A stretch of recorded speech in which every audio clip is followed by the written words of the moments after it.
আমি যখন হসপিটালে যাচ্ছি কেন আমি ঔষধ পাচ্ছি না, এখনো বলতে হচ্ছে আমি কৃষক কেন বিলো 8,000 মাস গেলে ইনকাম করছি, এখন আমাদেরকে এই নিয়ে চর্চা করতে হচ্ছে। তাই বাংলার মানুষ, বোদায়ের মানুষ সজাগ হন, সতর্ক হন, ধর্মীয় মেরুকরণের ফাঁদে পা দেবেন না। আপনাদের অধিকার আপনারা প্রতিষ্ঠিত করুন, আপনারা সঠিক জায়গায় ভোট দিয়ে আপনাদের প্রতিনিধিকে আইনসভার মধ্যে পাঠান। একজন হলো আইনসভার মধ্যে গিয়ে বলে পুরো বাংলাকে হিলিয়ে রাখতে পারে, তার জ্বলন্ত উদাহরণ ভাঙড়ের বিধায়কের কাছ থেকে আপনারা দেখে নেন। আপনাদের বলবো আগামী দিন আসছে, আমডাঙ্গা থেকে আপনাদের জনগণের জনপ্রতিনিধি পাঠাবেন। আমডাঙ্গা থেকে বিধায়ক গিয়ে দেশের আইন রাজ্যের আইনসভার মধ্যে গিয়ে আমডাঙ্গার মানুষের চাওয়া পাওয়ার কথা বলবে, আমডাঙ্গার মানুষের অভিযোগের কথা বলবে, আমডাঙ্গার মানুষের ভালো কি হবে তার কথা বলবে। আমডাঙ্গার শিক্ষা প্রতিষ্ঠান, আমডাঙ্গার স্বাস্থ্য কেন্দ্র, আমডাঙ্গার সম্প্রীতি, আমডাঙ্গার ঐক্য, আমরা এক কথায় আমডাঙ্গার মানুষ যাতে ভালো থাকে, যেখান থেকে তৈরি হয় সেই জায়গাটির নাম হচ্ছে আইনসভা, বিধানসভা।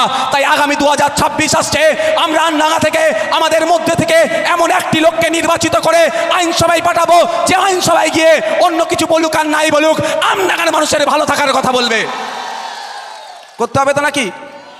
আর নালে কি হবে? আমি কারো ব্যক্তিগত আক্রমণ কোনোদিন করেছি দেখেছেন?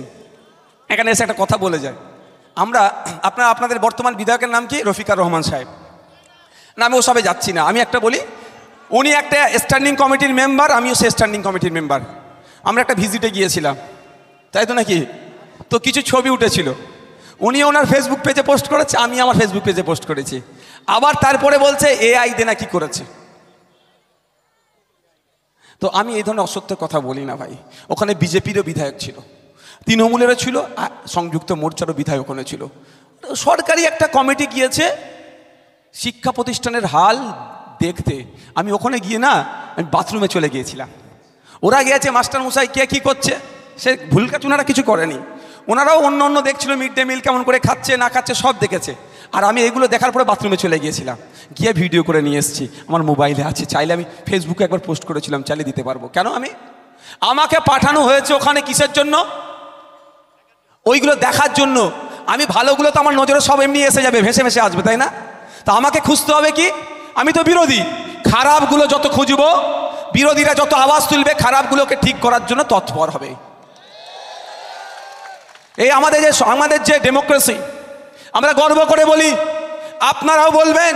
কোনো বিদেশি নাগরিকের সাথে যদি কোনো সময় বিভিন্ন মাধ্যম দিয়ে আপনারা কথা বলেন, বা বিদেশি নাগরিক যখন দেশে আসে গর্ব করে আমার দেশের ডেমোক্রেসির কথা বলবেন, যে আমার দেশের এমন ডেমোক্রেসি। কিন্তু দুর্ভাগ্য, এটা ওদেরকে বলবেন না, আমি বলছি আপনাদের দুর্ভাগ্য, আমরা ডেমোক্রেসিকে ইউটিলাইজ করতে পারি না, এটা আমাদের দোষ। কিন্তু আমাদের ডেমোক্রেসি পাওয়ারফুল ডেমোক্রেসি। এই ডেমোক্রেসিতে দেশের প্রধানমন্ত্রীর ভোটের যতটা ক্ষমতা, এই সামনে যে চায়ের দোকানে যে চা বিক্রি করছেন ওই কাকা বা ওই চাচারও অতটাই ভোটের ক্ষমতা। এর থেকে বড় জিনিস আর কি নেবেন? এটা আমাদের দেশের ডেমোক্রেসি। আর একটা বলবেন কি, যে আমার দেশের ডেমোক্রেসিতে অপোজিশনকে আজকে কিন্তু কথা বলতে দিচ্ছে না। আপনাদের বলে যাই, যেখানকার ডেমোক্রেসিতে অপোজিশন যতটা শক্তিশালী থাকবে, ডেমোক্রেসি গণতন্ত্র ততটাই সুরক্ষিত থাকবে। কিন্তু নরেন্দ্র দামোদর দাসের পরিচালিত ভারত সরকার বিরোধীদেরকে পছন্দ করছে না, আর মমতা ব্যানার্জির পরিচালিত পশ্চিমবাংলা সরকার বিরোধী কণ্ঠকে রোধ করার জন্য নওশাদের নামে 20টা মামলা দিয়ে দিয়েছে। আচ্ছা, আমি কোনোদিন একটা ভাষা খারাপ করেছি বলতে পারবেন স্টেজ থেকে? করিনি, আমার করার প্রয়োজন নাই, কারণ আমি তো এখান থেকে করে কামিয়ে খেতে আসিনি। আমি বিরোধী বিধায়ক, আমি আয়না। বিরোধী মিন্স মিরর। বিরোধীদের কাজ আয়না। সরকার চলছে, এই চলার মধ্যে যে ভুলগুলো হচ্ছে দেখিয়ে দেওয়া। সরকারের কাজ কি? এই ভুলগুলোকে নোটিশ করে ঠিক করে নেওয়া। কিন্তু আমি যখন বলছি যে পশ্চিমবাংলা কৃষি প্রধান রাজ্য, এখানকার কৃষকরা কেন মাস গেলে 8,000-এর নিচে ইনকাম করে, আমি যখন তথ্য দিয়ে বলছি, হরিয়ানায় চলে যান, পাঞ্জাবে চলে যান, জম্মু কাশ্মীরে চলে যান, তামিলনাড়ু চলে যান, উত্তরপ্রদেশ চলে যান, ওখানকার কৃষকরা মাস গেলে 12, 14, 18, 22,000 টাকা ইনকাম করছে। তাহলে আমাদের পশ্চিমবাংলার কৃষকরা মাস গেলে কেন 8,000-এর নিচে ইনকাম করবে? এটা ভুল কথা বলছি আমি? এর উত্তর দিতে পারছে না। সর্বোপরি আমি প্রশ্ন করছি, মেঘালয় রাজ্যটা একটি ছোট্ট রাজ্য, মাত্র 313 বা 360 হেক্টর জমি আছে চাষযোগ্য। ওখানকার কৃষকরা মাস গেলে 30,000 টাকার বেশি ইনকাম করে, আর পশ্চিমবাংলায় প্রায় 88 লক্ষ হেক্টরের ওপরে কৃষি জমি থাকার পরও এখানকার কৃষকরা মাস গেলে কেন মাত্র 8,000 টাকার নিচে ইনকাম করবে? এর জবাব তো নওশাদ সিদ্দিকী চাইবে, মমতা ব্যানার্জিকেই দিতে হবে। যখন আমি প্রশ্ন করছি, মমতা ব্যানার্জিদের কাছে কোনো প্রশ্ন নাই, উত্তর নাই, কারণ আমরা দেখতে পাচ্ছি 2011 সালের আগে যে তৃণমূলের নেতাটা একটি ভাঙা সাইকেল নিয়ে ঘোরার সমর্থ ছিল, সে আজকে স্করপিও নিয়ে ঘুরছে, ওতে আমার রাগ নাই। কিন্তু 2011 সালের আগে আমার কৃষক ভাইটা যে জায়গায় ছিল তার অবস্থার পরিবর্তন কেন হলো না? এ প্রশ্ন আমি করব, এর উত্তর ওরা দিতে পারছে না। নওশাদকে ধরে জেলের মধ্যে রাখ। বুঝতে পারছেন কি বলছি? সমস্যাটা এখানে। বিরোধীদের কাজ কি? বিরোধীদের কাজ হচ্ছে সরকারকে তার ভুলটা দেখিয়ে দেওয়া বা সঠিক পরিকল্পনাটা তুলে ধরা। যাক, এই বিরোধী থাকাও ভালো। আমরা যে বিরোধী আসনে বসে আছি অনেক কষ্ট হচ্ছে, কিন্তু বিরোধিতা করাটা গণতান্ত্রিক প্রক্রিয়ায় করাটাও ভালো। আর একটা যেটা ডেমোক্রেসির কথা বলছি সেটা হচ্ছে, কারো কি অসুবিধা হচ্ছে নাকি শুনতে?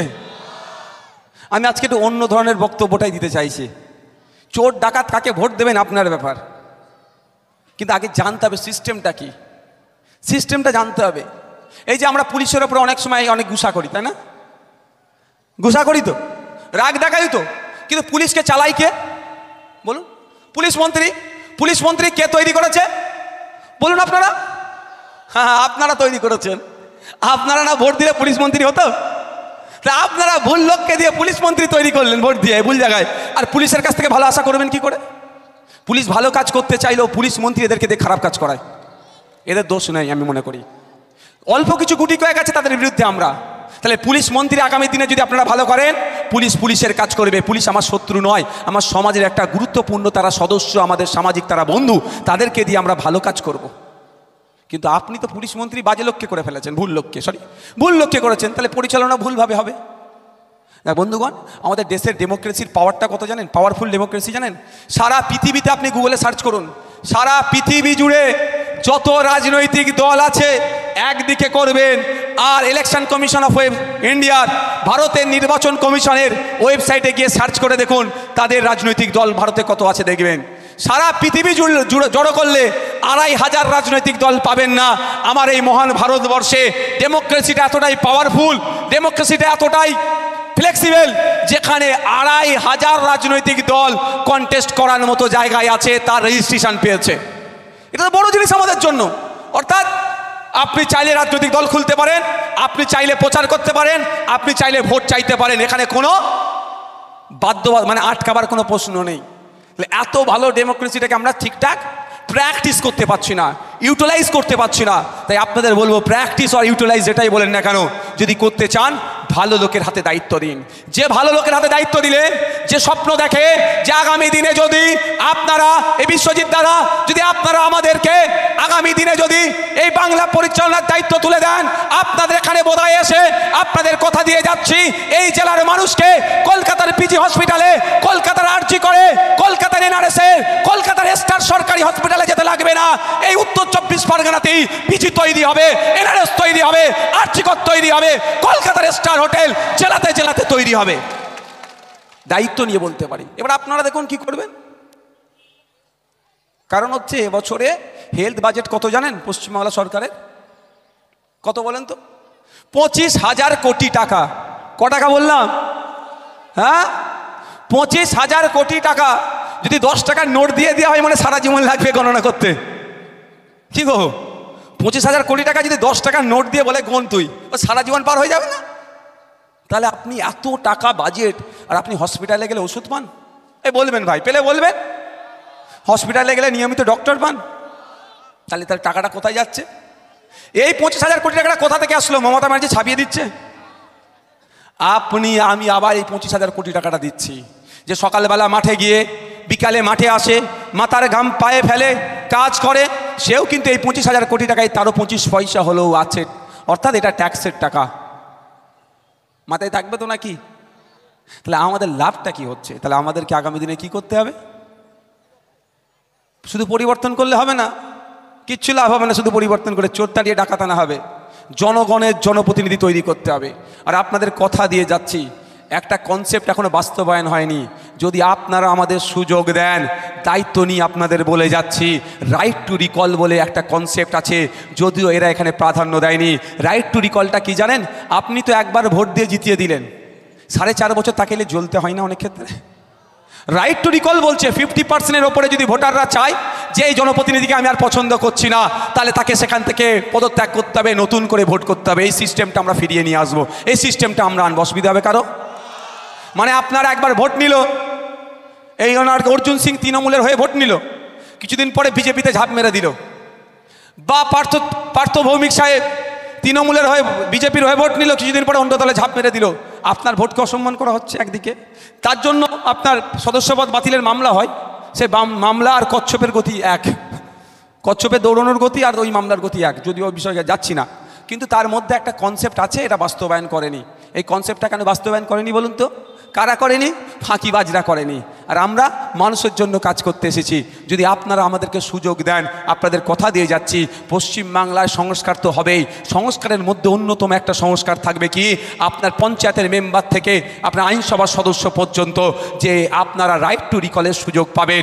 আপনার পঞ্চায়েতের মেম্বার, আপনার সমিতির মেম্বার, আপনার জেলা পরিষদের মেম্বার, আপনার আইনসভার সদস্য আপনার ভোট নিয়েছে, আপনার সাথে দ্বিচারিতা করেছে, আপনাকে সময় দিচ্ছে না, আপনার অভিযোগ শুনছে না, আপনার সে ভোট নেওয়ার পরে আপনাদেরকে আর পাত্তা দিচ্ছে না, ভোটারদের পাশে থাকছে না।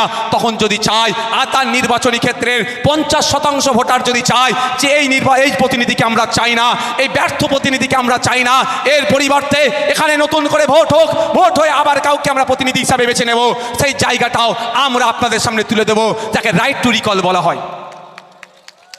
অসুবিধা হবে কারো? আমার তো অসুবিধা হবে না, কারণ আমাকে ভোটে জিতিয়েছে। আমি যদি না কাজ করতে পারি তাহলে আমি থাকা কি দরকার? কেন আইএসএফকে ভয় পাই জানেন?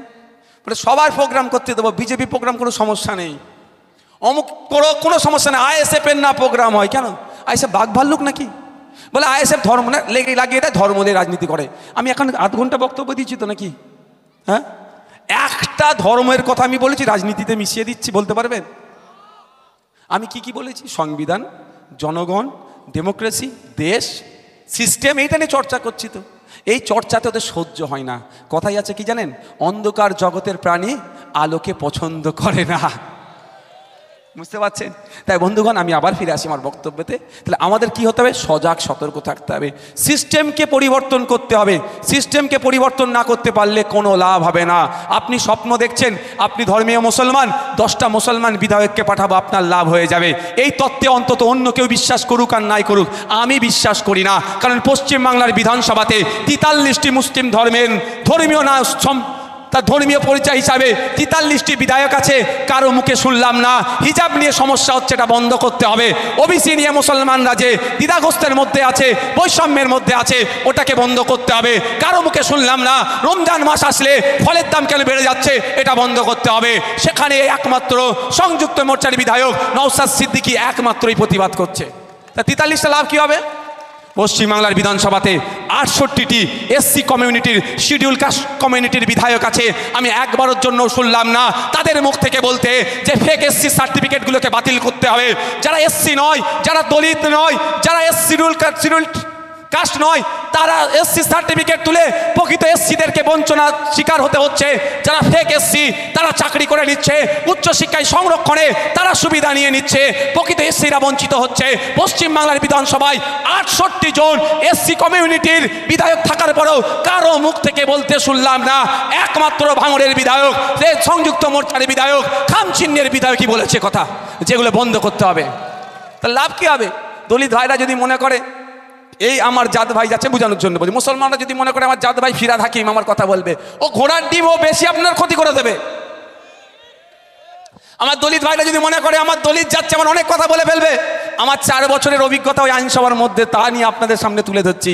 কিচ্ছু নয়, এরা নিজেদের ব্যাংক ব্যালেন্স, নিজেদের প্রভাব প্রতিপত্তি বাড়ানোর জন্য কখনো ফিরাদ হাকিম বড় মুসলমান সাজে, তো কখনো কেউ বড় দলিত সাজে। এর বাইরে এরা কিচ্ছু বোঝে না, নিজেদের পরিবার ছাড়া আপনাদের কথা একবারও ভাবে না। এবার আসা যাক, পশ্চিমবাংলার বিধানসভায় 18 জন আদিবাসী সম্প্রদায়, এসটি শিডিউল ট্রাইব সমাজের বিধায়ক আছে। কিন্তু বিধানসভার মধ্যে তারা একবারের জন্য বলতে শুনিনি তাদেরকে যে সাঁওতালি ভাষায় অলচিকি লিপিতে আলাদা শিক্ষা বোর্ড দিতে হবে, আদিবাসীদের উন্নয়নের জন্য, আদিবাসীদের ছেলেদের মেয়েদের জন্য নতুন হোস্টেল তৈরি করতে হবে। দুর্ভাগ্য আমাদের পশ্চিমবাংলার 18 জন আদিবাসীদের মানে তারা একবারের জন্য প্রশ্ন করে না যে লাগাতার 3টে বছর কোনো এসটি এসসি সমাজের ছেলে মেয়েদের জন্য নতুন কেন হোস্টেল তৈরি হয়নি, বরঞ্চ যে হোস্টেলগুলো আছে বন্ধ কেন করে দিচ্ছে, এ প্রশ্নের উত্তর তারা চায়নি, এ প্রশ্ন তারা করেনি। ফেক এসটি এসসি সার্টিফিকেটের এত রমরমা কেন? দলিত আদিবাসী সমাজের বিধায়কেরা একথা বলেনি জল জমি জঙ্গলের স্বাভাবিক অধিকার কেন কেড়ে নেওয়া হচ্ছে, জঙ্গল থেকে কেন আদিবাসীদেরকে উচ্ছেদ করে দেওয়া হচ্ছে, দেউচা পাঁচামি দেখে কয়লা খনির নামে আদিবাসীদেরকে কেন উচ্ছেদ করে দেওয়া হচ্ছে। 18 জন আদিবাসী বিধায়ক থাকার পরেও কারো মুখ থেকে শুনিনি। একমাত্র ভাঙড়ের বীর পুরুষেরা তারা ভরসা করে শরতের বিপক্ষে গিয়ে বিজেপি তৃণমূলের বাইনারির বাইরে গিয়ে আমাকে বিধানসভায় পাঠিয়েছে। ওখানে দাঁড়িয়ে আমি ফেক এসটি সার্টিফিকেটের বিরুদ্ধে কথা বলি, আদিবাসীদের অত্যাচারের বিরুদ্ধে কথা বলি, দলিতদের উপর অত্যাচারের বিরুদ্ধে কথা বলি, মুসলিমদের উপর অত্যাচারের বিরুদ্ধে আমি কথা বলি, আর কেউ বলে না। তাহলে কি শুধু দেখি সুরাত দেখে ভোট পাঠালে কিছু হবে তো নাকি? সুরাত দেখে মুখ দেখে জিতিয়ে কোনো লাভ হবে না। আমি মুসলমানকে জিতালে লাভ হবে ওই তত্ত্ব আমি বিশ্বাস করি না। আমি দলিতকে জিতালে লাভ হবে ওই তত্ত্ব আমি বিশ্বাস করি না। আমি আদিবাসীকে জিতালে আমার কথা বলবে ওই তত্ত্ব আমি বিশ্বাস করি না। আমি এতটুকুই বিশ্বাস করি জনগণের জনপ্রতিনিধি তৈরি করতে হবে, যে আইনসভার মধ্যে গিয়ে মানুষের অধিকারের কথা বলবে, স্বাস্থ্যের কথা বলবে, কর্মসংস্থানের কথা বলবে, শিক্ষার কথা বলবে। আইনসভার মধ্যে গিয়ে লিলি বিস্কুট কোম্পানির যে জমিটা আছে বেসরকারিকরণের চক্রান্ত চলছে, বিক্রি করে দেওয়ার চক্রান্ত চলছে, ওটা বন্ধ করতে হবে, বিক্রি করতে দেওয়া যাবে না। ওখানে ফ্যাক্টরি তৈরি করতে হবে, সরকারকে দায়িত্ব নিতে হবে, এলাকার মানুষের কর্মসংস্থানের ব্যবস্থা করতে হবে। এই ধরনের বলার লোককে আইনসভার মধ্যে পাঠাতে হবে। কি বলছি বুঝতে পেরেছেন? আপনি আপনার মুখ, আচ্ছা আমডাঙ্গায় যদি আমি ভর্তি হচ্ছি 5 লাখ মানুষ আছে টোটাল, 5 লাখ মানুষের বিভিন্ন সমস্যা আছে তো 5 লাখ মানুষ যেখানে আইন তৈরি হয় গিয়ে বলতে পারবে? ঢুকতে দেবে আপনাকে? আগে বলেন। সারা পশ্চিমবাংলায় তো 10.5 কোটি মানুষ আছে, 7.5 কোটি মতো ভোটার আছে। সবাই যদি বলে আইনসভার মধ্যে গিয়ে আমি একটু করে বলবো, হবে? টাইম পাওয়া যাবে না? পৌঁছাতে পারবে? সম্ভব না। সেই জন্য কি আছে? জনপ্রতিনিধি। তাহলে সারা পশ্চিমবাংলা থেকে 294 জনকে আপনি আমি নির্বাচন করে পাঠাই, তারা গিয়ে আইনসভার মধ্যে আইন তৈরি করবে বা আইনের অ্যামেন্ডমেন্ট করবে, সংশোধন করবে। কি? মানুষের স্বার্থে, মানুষের জন্য বলবে কথা। আর বিধায়কগুলো গিয়ে ওখানে যেখানে আইন তৈরি হয় সেখানে গিয়ে কি বলবে? যে আমি এই বিধানসভা থেকে এসেছি, এখানকার মানুষের এই দরকার। আচ্ছা আপনার আমডাঙ্গার মানুষ তো নাকি? হ্যাঁ না, বাইরে থেকে ভাড়া করে নিয়ে এসেছি কাউকে? আচ্ছা কাউকে কি বিরিয়ানির প্যাকেট দিয়ে নিয়ে আসা হয়েছে? হ্যাঁ, 500 টাকা দিয়ে নিয়ে আসা হয়েছে? তাহলে আপনারা বলুন, আপনাদের এখানে একটা কোল্ড স্টোর আছে? কোথায় আছে? আমডাঙ্গা বিধানসভাতে আছে? আমি গল্প বলছি আমডাঙ্গা বিধানসভার কথা। আমডাঙ্গায় আছে? হ্যাঁ, আমি প্রশ্ন তো ওটাই করছি। মধ্যমগ্রাম বিধানসভাতে চাষবাসটা কম হয়, ওখানে কলকারখানা বা অন্য কাজের সাথে ওদের পেশা। আমডাঙ্গা বিধানসভার 70% ওপরে মানুষ চাষবাসের সাথে যুক্ত। তাহলে আমডাঙ্গাতে একটা কোল্ড স্টোর আছে? তাহলে আমাদের আইনসভার সদস্য আমডাঙ্গার বিধায়ককে গিয়ে কি বলা দরকার বিধানসভার মধ্যে? যে আমডাঙ্গার চাষিরা উৎপাদিত ফসলের সঠিক দাম পায় না, ফলে তারা তাদের ফসল তুলে বেশি দিন রাখতে পারে না, তাদের বিক্রি করে দিতে হয়। মধ্যিখানে দালালরা সেই সুযোগটা কাজে লাগিয়ে অল্প দামে কৃষকদের কাছ থেকে মালটা কিনে নেয়, বেশি দামে বিক্রি করে। কিন্তু স্বামীনাথন কমিশনের যে সুপারিশ অনুযায়ী কৃষকরা তাদের উৎপাদিত ফসলের দাম পাচ্ছেন না। যদি আমডাঙ্গাতে একটি মাল্টিপারপাস কোল্ড স্টোর থাকে, হিমঘর থাকে, তাহলে কৃষকরা দেখছে উৎপাদিত ফসলের দাম আমি পাচ্ছি না, দরকার নেই তোমাকে দাম দিতে হবে না, আমি আমার ফসল নিয়ে গিয়ে আমি কোল্ড স্টোরে রেখে দিলাম, যখন দাম পাবো আস্তে আস্তে ছাড়বো। তাহলে মধ্যিখানে কৃষকরাও যে তার আর্থিকভাবে দুর্বল হচ্ছে, তাহলে বাঁচত তো নাকি ভাই? এটা হয়েছে কি? তাহলে আমডাঙ্গার বিধায়কের কাজ কি? আইনসভার মধ্যে গিয়ে যেখানে আইন তৈরি হয় সেখানে বলিষ্ঠ কণ্ঠে বলা, আমাকে যারা ভোট দিয়ে নির্বাচন করে বিধায়ক বানানোর জন্য মাস গেলে 1,21,000 টাকা যাদের জন্য আমি পাচ্ছি, তাদের দুরবস্থা হচ্ছে, তারা উৎপাদিত ফসলের সঠিক দাম পাচ্ছে না। কখনো গাজর উৎপাদিত হলেও গাজরের সঠিক দাম পাচ্ছে না, যা ফসলই উৎপাদন করি সঠিক দাম পাচ্ছে না। তাদের জন্য যাতে দাম পায়, স্বামীনাথন কমিশনের সুপারিশ অনুযায়ী যাতে দাম পায় তার ব্যবস্থা করতে হবে। সাথে সাথে আমডাঙ্গার কৃষকদের স্বার্থে, আমডাঙ্গার চাষিদের স্বার্থে আমডাঙ্গায় একটা মাল্টিপারপাস কোল্ড স্টোর তৈরি করতে হবে। এই দাবিটা তার করার ছিল না? দরকার ছিল তো। তা না করে বাইরে বেরিয়ে কি বলছে, নওশাদ সিদ্দিকীর সাথে কি এআই এর ছবি দিয়ে দিয়েছে। নওশাদ সিদ্দিকীর অত খারাপ সময় আসেনি, অত খারাপ সময় আসেনি। এআই এর ছবি বসিয়ে কারো কাছে জুড়ে দেবো। নওশাদ সিদ্দিকী চাইলে এখান থেকে দিল্লি পর্যন্ত যার পাশে বসতে চাইব সেই আমাকে জায়গা দিয়ে দেবে, আপনাদের আশীর্বাদে দোয়াতে। কি গো, এটা ভরসা করো তো নাকি? এটা ভয় বিশ্বাস আছে তো? কিন্তু না, নওশাদ সিদ্দিকী আপনার পাড়ায় কানা খুঁড়া হাবা বুবা যা আছে সাধারণ মানুষের সাথে চায়ের দোকানে বসে আড্ডা মারবে, কিন্তু ওই দুর্নীতিগ্রস্ত নেতাদের পাশে বসে নিজের সম্মানকে ছোট করবে না। দেখ, আমি আবার ফিরে আসি। এই কদিন আগে বিধানসভাতে আমি এগ্রিকালচারাল মার্কেটিং, হর্টিকালচার, এই একটা বড় 4-5টা ডিপার্টমেন্ট নিয়ে একটা স্ট্যান্ডিং কমিটি আছে। আমাকে ভাঙড়ের মানুষ ভোটে পাঠিয়েছে যেতে, তাহলে আমাকে ভাঙড়ের মানুষের কথা তো ভাবতে হবে। তো ওখানে গিয়ে এভিডেন্স ছিল, একটা আলোচনা ছিল, অফিসাররা এসেছে, সচিবরা এসেছে, আমরা বিধায়করা ছিলাম, আমি ওই কমিটির একজন সদস্য।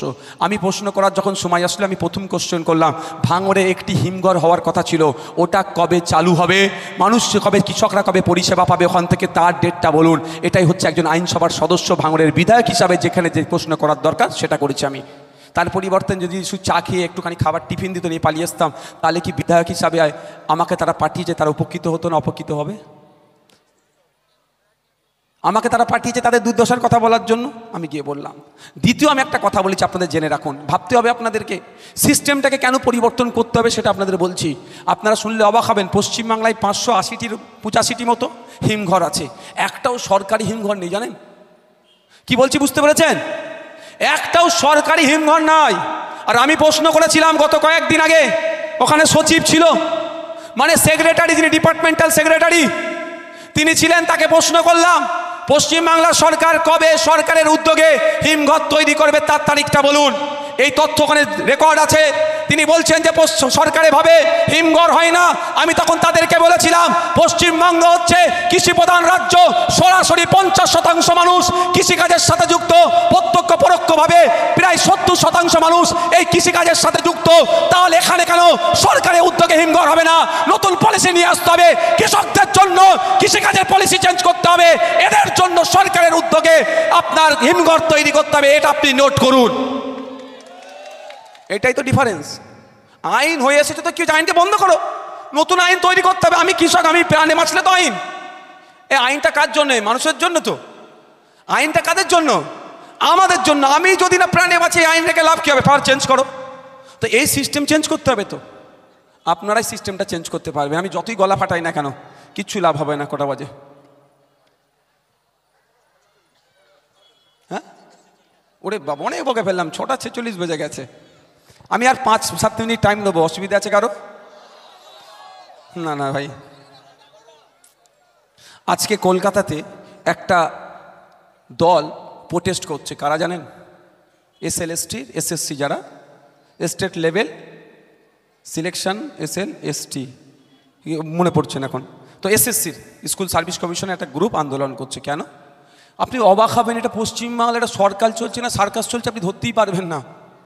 দেখুন, 70 নম্বরের পরীক্ষা হয়েছে আর বলছে কাট অফ 76 লাগবে। এ কী করে হবে? 6 নম্বর কোথা থেকে জোগাড় করবে? এটা পশ্চিমবাংলায় সরকার চলছে না সার্কাস চলছে? মমতা ব্যানার্জি রিংমাস্টার, আমরা সব। আর বলবো নাকি? আর বলবো? বলতে লাগবে নাকি? উনি রিংমাস্টার আমাদেরকে কী ভেবেছে বুঝতে পেরেছেন? যারা নতুন ফ্রেশার, যারা প্রথম যারা পরীক্ষায় বসছে, তাদের শুধু 500 টাকা দিয়ে ফর্ম ফিল আপটাই হলো, আর একটু ছুটাছুটি হলে এর থেকে বেশি ফায়দা নয়। বরঞ্চ 500 টাকাগুলোকে লুট করলে রাজ্য সরকার। তারা আজকে প্রতিবাদে বসছে। আমার লোকজন আজকে ফোন করেছিল, যোগাযোগ করছে, ওখানে একটু আমাকে ধ্যান রাখতে হবে কি হচ্ছে।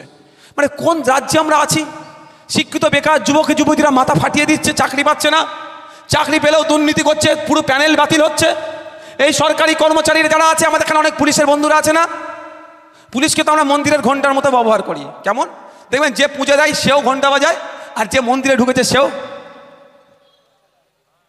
বিরোধীরাও পুলিশের তুমুল সমালোচনা করছে, আবার শাসকরাও পুলিশের তুমুল সমালোচনা করছে। বাচ্চারা যাবে কোথায়? একবার ওদের খোঁজ নিয়েছেন? বাবু কত ঘন্টা ডিউটি করছো?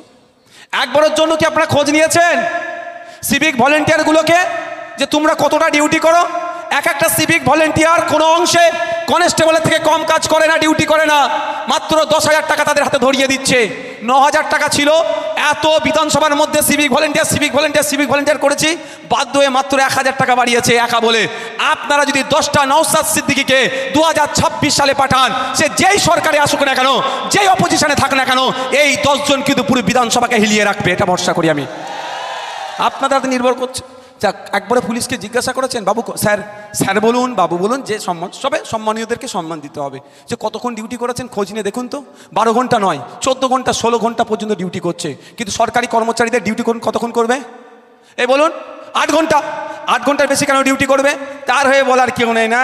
ও, পুলিশের সমালোচনা করতে খুব ভালো লাগে। তাই আপনার আমার পরিবারের ছেলেরাই কিন্তু পুলিশে চাকরি করে, আপনার আমার পরিবারের মেয়েরাই পুলিশে চাকরি করে। পুলিশ আমাদের পরিবারের মতো। তাই আপনাকে আওয়াজ তুলতে হবে যে মমতা ব্যানার্জি, আপনি ভাঙড়ে 8টা থানা করেছেন, 8টা কেন পাড়াতে থানা করে দেন। নওশাদ ভাইজানকে আপনি জব্দ করতে পারবেন না। থানা করেছেন ভালো কথা, নওশাদ ভাইজান ওয়েলকাম করছে, কিন্তু থানা অনুযায়ী একটা থানায় যত ফোর্স দেওয়া দরকার সেই ফোর্সও দিতে হবে। আর কোনো পুলিশের লোক 8 ঘন্টার বেশি ডিউটি করবে না। পশ্চিমবাংলা পুলিশে এই মুহূর্তে প্রায় 2.5 লক্ষ শূন্য পদ আছে।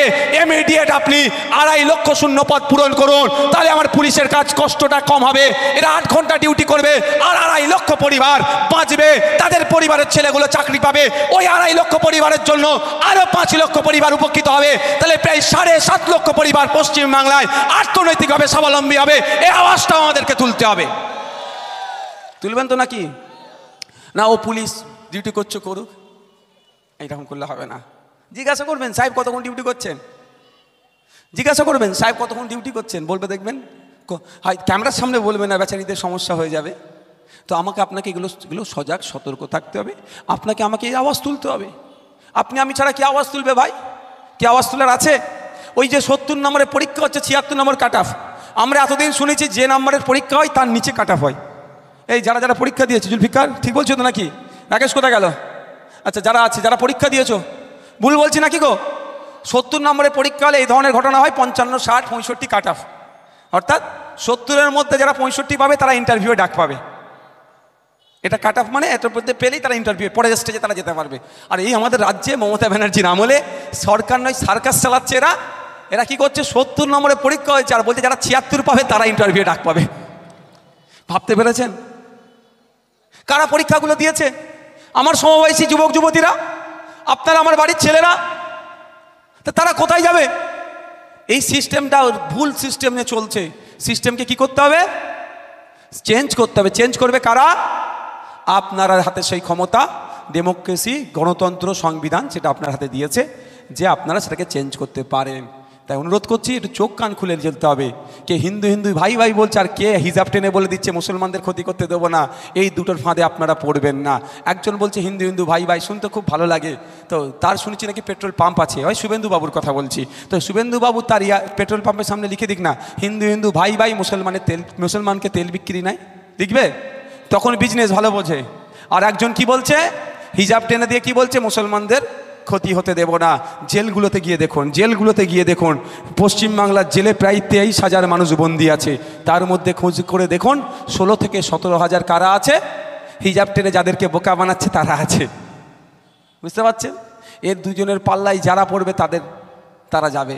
তো আপনাকে আমাকে আওয়াজ তুলতে হবে। 2012 থেকে 2024 পশ্চিমবাংলায় কত স্কুল বন্ধ হয়েছে আপনারা জানেন? প্রাইমারি স্কুল, এটা বলে শেষ করে দেবো। কত প্রাইমারি স্কুল বন্ধ হয়েছে জানেন? হ্যাঁ, জানা আছে কারো? 25,000-এর অধিক প্রাইমারি স্কুল বন্ধ হয়ে গিয়েছে। এই 25,000 প্রাইমারি স্কুলে কারা পড়ে? দলিতের ছেলেরা, আদিবাসীর ছেলেরা, মতুয়াদের ছেলেরা, নমশূদ্রের ছেলেরা, মুসলিমদের ছেলেরা, হিন্দু ভাইদের ছেলেরা, অর্থাৎ যারা আর্থিকভাবে দুর্বল তাদের ছেলেগুলো এই প্রাইমারি স্কুলগুলোতে পড়তো। আজকে 25,000 স্কুল বন্ধ করেছে। ক্ষতি হয়েছে না লাভ হয়েছে আমাদের? কেন ক্ষতি হয়েছে?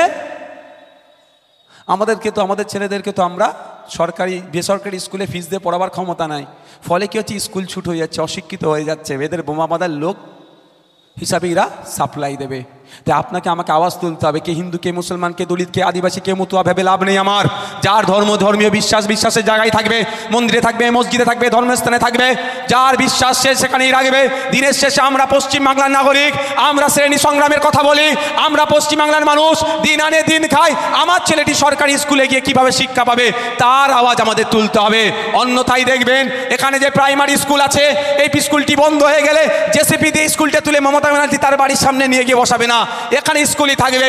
কিছুদিন বন্ধ হওয়ার পরে মমতা ব্যানার্জি বলবে আপনাদেরকে, স্কুল যখন বন্ধ হয়েছে তাহলে এটাকে তো এরকম ফেলে রাখা লাভ নেই, কি করতে হবে, প্রাইভেট সংস্থার হাতে দিয়ে দেবে। তারা একটু ভালো রং চং করে দিয়ে আপনার ছেলেকে যখন অ্যাডমিশন নেবে, মাসে 2000 টাকা দাও, তারপরে আপনার ছেলে পড়তে পাবে। তখন কি হবে? আর এখন 250 টাকা দিলে আপনার ছেলে 1 বছর পড়তে পারছে।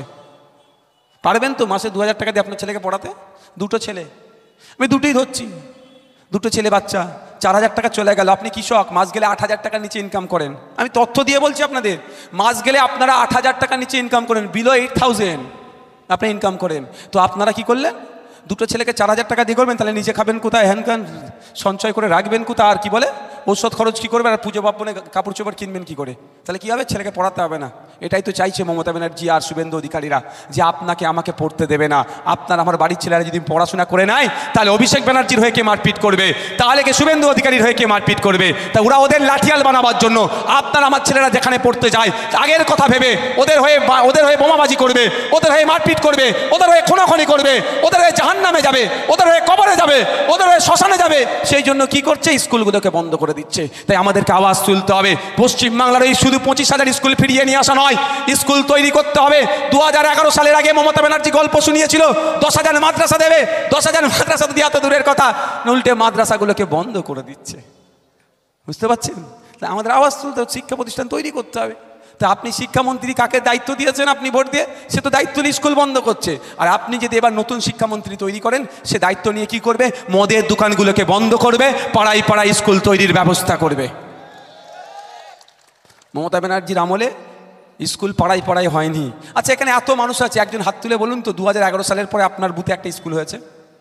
একজন হাত তুলে বলবেন, কেউ আছে? এত, তাহলে ভাবতে পেরেছেন?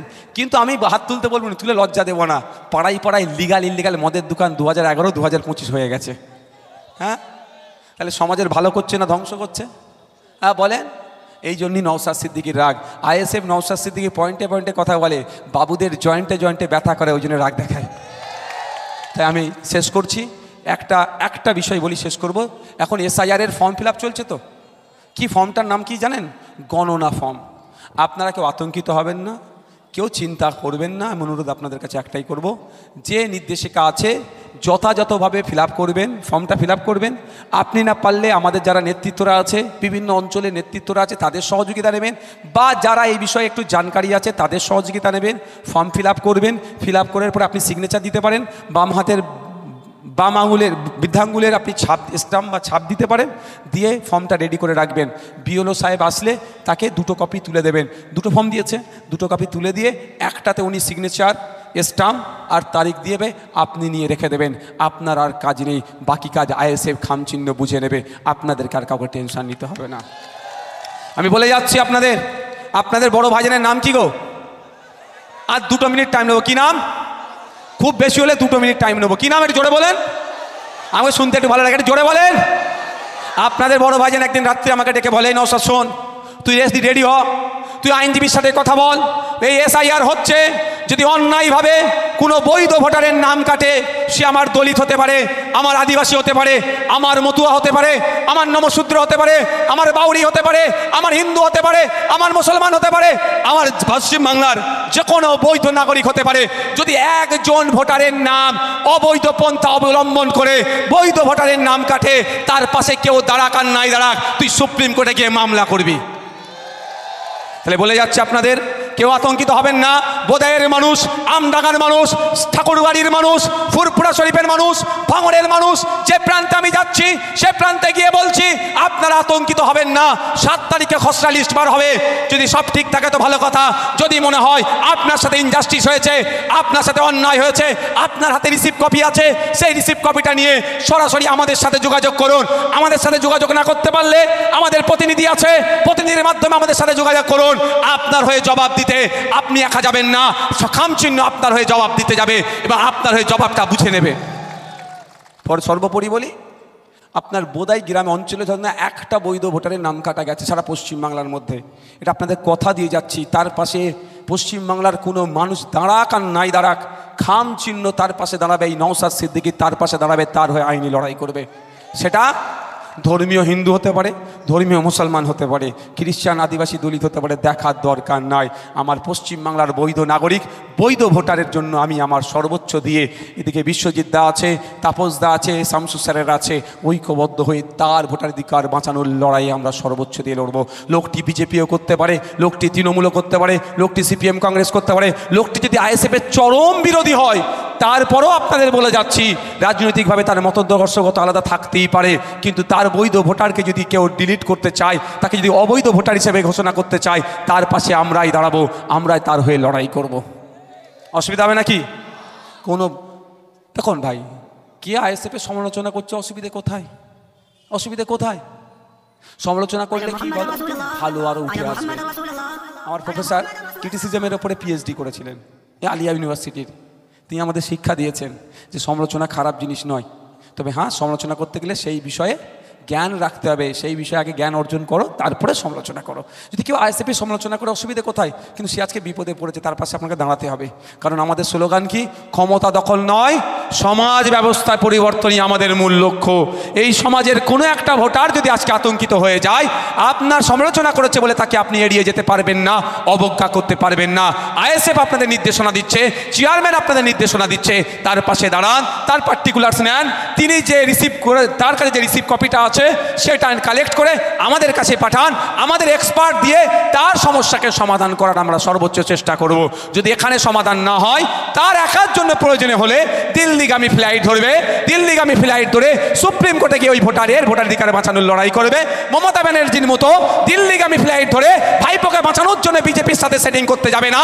আমার পাড়ার ভাইপোর যদি কোনো কাকার যদি ভোটাধিকার কাটতে চায়, কোনো রাম কাকা হোক আর রহিম চাচা হোক, অঙ্কিত হোক আর আনোয়ার হোক, ফতেমা মা হোক আর সীতা মা হোক, কারো ভোট যদি কেউ বাতিল করার চেষ্টা করে, তার জন্য আইএসএফ দিল্লি যাবে, সুপ্রিম কোর্টে মামলা করবে, কারোর সাথে ম্যানেজ করতে দিল্লি যাবে না।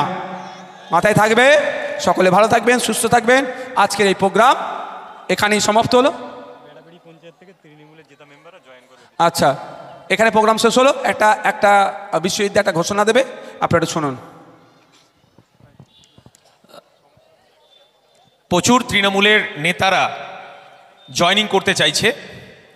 আজকে বেড়াবেড়িয়া গ্রাম পঞ্চায়েতের তৃণমূলের নেতা পঞ্চায়েতের সদস্য ছিলেন, তিনি আজকে আমাদের আইএসএফের পতাকায় মঞ্চ থেকে হাত থেকে তুলে নেবেন, আমি তাদেরকে সামনে আসতে বলবো। আর একটা কথা আমি বলি যে বোদাই গ্রাম পঞ্চায়েতে বারুদ ঢুকছে, পুলিশের কাছে ইনফরমেশন আছে, আমাদেরকে বলেছে। আপনারা আগানে বাগানে, বাঁশবাগানে, মাঠে কেউ যদি বারুদ জমায়েত করছে, বারুদ রেখে দিয়েছে, সঙ্গে সঙ্গে আপনি চুপি সারে আমাদেরকে জানাবেন বা থানায় জানাবেন, বা এসপি অফিসে যদি আপনার জানাতে ভয় লাগে থানা এসপিকেও জানাতে পারেন। থানা আর এসপি আমাদের সাথে বিশ্বজিৎদার সাথে কথা হয়েছে, আপনার পরিচয় গোপন রেখেই ওটাকে উদ্ধার করে নেবে। থানা এসপিরাও, পুলিশ যে আছে, বারাসাত পুলিশ ডিস্ট্রিক্টের বর্তমানে যিনি এসপি আছেন, অ্যাডিশনাল এসপি যারা আছেন, অনেকেই খুবই দায়িত্ব নিয়ে তারা কাজ করতে চাইছেন, এবং আমডাঙ্গার যারা দায়িত্বশীল অফিসাররা আছেন তারাও এটাকে কঠিনভাবে দমন করতে চাইছে। আমার কাছে বিশ্ববিদ্যালয়ের মাধ্যমে যেটা জানতে পেরেছি যে আপনাদের পরিচয় গোপন থাকবে, তারা শুধু এটাকে উদ্ধার করে নিয়ে চলে যাবে, পরে এর সাথে কার লিঙ্ক আছে না আছে তাদেরকে ধরবে, আপনাদের পরিচয় ডিসক্লোজ হবে না পাবলিক ডোমিনে। ঠিক আছে তো? আর খুঁড়িগাছি, ডাঙ্গা, বেলু, টাঙ্গাটেগি, দুর্লভপুর যে সমস্ত এলাকায় আমাদের কর্মীরা ভয় পাচ্ছেন, কেউ ভয় পাবেন না। কেউ যদি চোখ রাঙায়, সঙ্গে সঙ্গে থানাকে ইনফর্ম করবেন, এসপিকে ইনফরমেন্ট করবেন।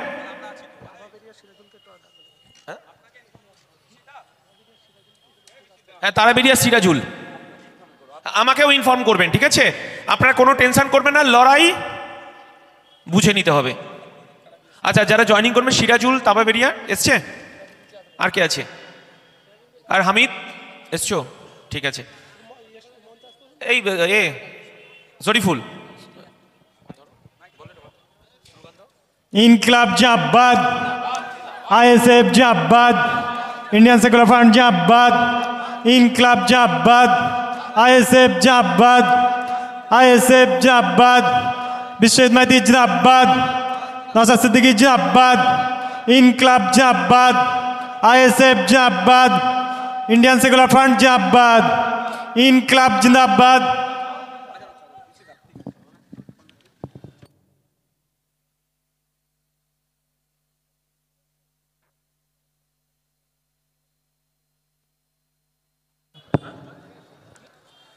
বলছি আমি যাচ্ছি, তার আগে আপনারা যাবেন। আমি একটা অনুরোধ, আমাকে প্রচণ্ড খারাপ লাগে, রাগ হয় বিশাল।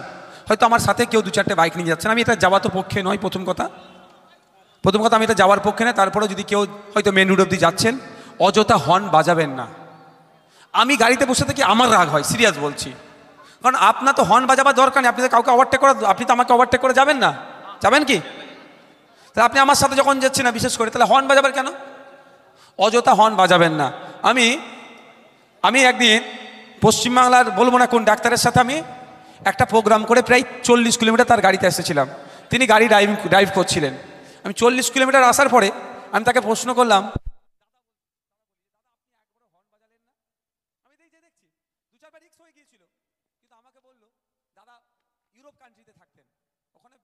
ডিগ্রি করতে গিয়েছিলেন, বললো বিদেশে এই হর্ন বাজানোটাকে ওরা নোংরামি মনে করে। বুঝতে পারছি, হর্ন বাজানোটাকে ওরা নোংরামি মনে করে, ওরা হর্নই বাজায় না। আর আমাদের এখানে হর্ন না বাজালে সরবে না, ঠিক কথা। হর্ন বাজানোর পরেও সরে না। তা আমি অনুরোধ করবো, পরিবেশ দূষণ হয়, মানুষের কানে প্রচণ্ড লাগে, ওইগুলোকে আপনারা একটু পরহেজ করবেন, ওর থেকে দূরে থাকবেন। অযথা হর্ন বাজাবার দরকার নেই, এটা মাথায় রাখবেন। বাইরের মাইকটা আপনারা অফ করে দেন। কি হয়েছে? হ্যাঁ, যোগদানে বিশ্বজিৎদা বলবে। হ্যাঁ নাও, ঠিক আছে, তাহলে একটা চেয়ার দাও, দুটো চেয়ার দাও, বিশ্বজিৎদা একটা বসুক। বিশ্বজিৎদা বসুন, একটু দূরে থাকো না, দূর থেকে থাকো, সবার হয়ে যাবে। গলার অবস্থা খুব খারাপ।